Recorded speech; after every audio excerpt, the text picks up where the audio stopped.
All of the sites that I've started are based on things that I know. I think way back in the day, as I was starting some university, I did have some other niche sites like a Crocs, like the rubber shoe Crocs website. I did have a snowboarding website, which I snowboard, so that wasn't that far off. I had a home recording studio site, little tiny little niche sites, because I was under this impression that like, oh, start a ton of niche sites, see which one takes off, and then just double down on that one. So I kind of like throw everything against the wall, see what sticks, and then kind of move forward. No, I don't do that anymore. I'm just like, okay, what do I really want? What can I talk about? If I can't hire a writer for the first year or two, like what can I write about?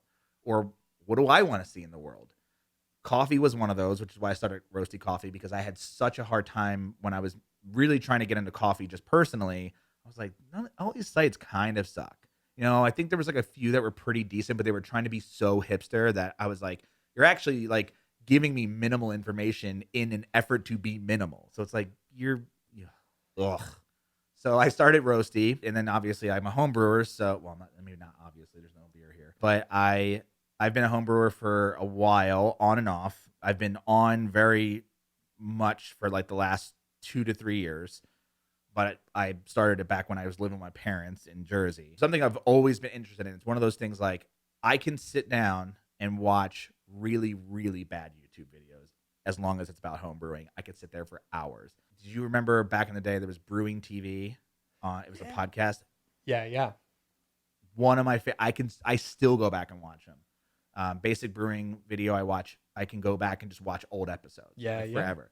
And it's just one of those things I'm like, I can just nonstop devouring this content. Same. So why not jump in and do what I think is missing from the space. And what I always thought was missing was just really specific informational how-tos. Everything was like sort of anecdotal, sort of like here's what I've done, sort of like I'm testing this, I'm testing that.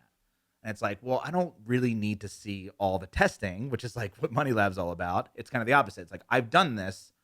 I've brewed this beer, 16 times.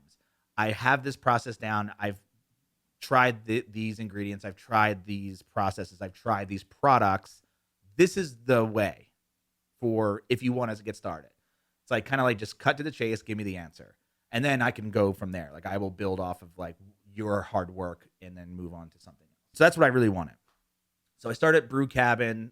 We live in Colorado. I'm wearing a Patagonia. So it's like cabin is the thing. I always wanted to have one and maybe will one day. So and it just had a nice ring to it. And then as far as like keyword research, so Brew Cabin has had sort of a tumultuous sort of up and down, tumultuous like on and off cycle where it's like, okay, I'm going to do it as a Money Lab experiment to start this home brewing website and see if I can make it profitable in a year. And the idea there was to create a bunch of content, create a recipe database, create an ingredients database, and then build software to help homebrewers, track recipes and build recipes and stuff. Because at the time, we had Beersmith, we had Beer Tools, and that was like, we had Brewer's Friend, which was online, but those other tools that everybody was using were things you had to download on your computer and really were made for Windows.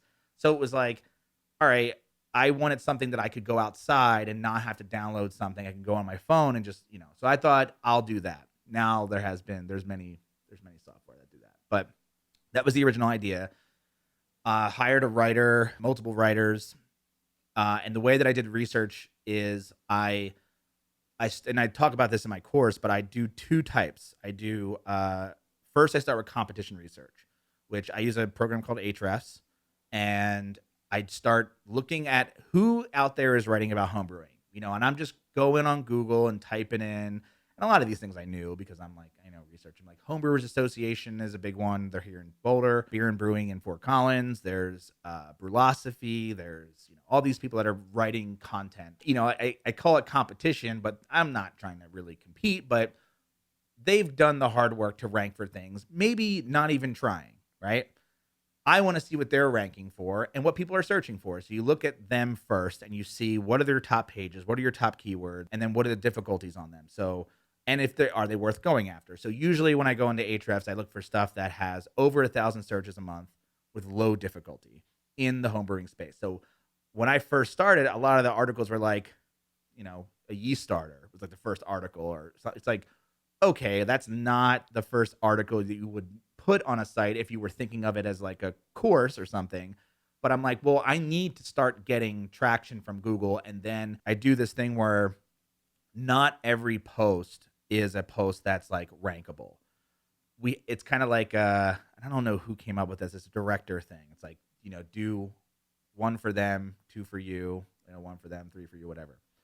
So the idea is like you do a movie for the public, you do the Avengers, and then you do your indie flick that you really want to do. Sure. And the way I look at it is that you could also, I think you look at it like, okay, well, I'm going to do an article about a yeast starter because the competition is low. It's obviously about home brewing, and I'm going to do it really well, and I'm going to start ranking. But then I'm going to do an article about brewing a bag or something that really doesn't have maybe a good search volume, but I want it to exist. And the people who find me through the yeast starter article goes, oh, there's other things. This is a really good site. I'll subscribe. I'll become a dedicated follower. And so I follow the same principles on all the sites, which is like not everything has to be rankable. But if we do, I tend to do this, what I call like the moonshot effect or the moonshot technique, which is another way to say it is go big or go home, or the idea of being like shoot for the moon and land in the stars, right? So you go after the big parent keyword, but knowing that you won't reach it, but you will end up ranking for all these tertiary or secondary keywords in the process of doing that. So it's like try really hard to write the best thing for this impossible keyword. And in the process, without even really trying all that hard, you'll end up like, ranking for all these little things that, end up, collectively giving you a ton of traffic. Okay. That's kind of the way I approach it. But, I do tend to shy. I mean, like, for example, like brewing software as a term is like a 40 difficulty, which is pretty high for the home brewing space. And it gets like 250 searches a month. So it's like high difficulty, low volume.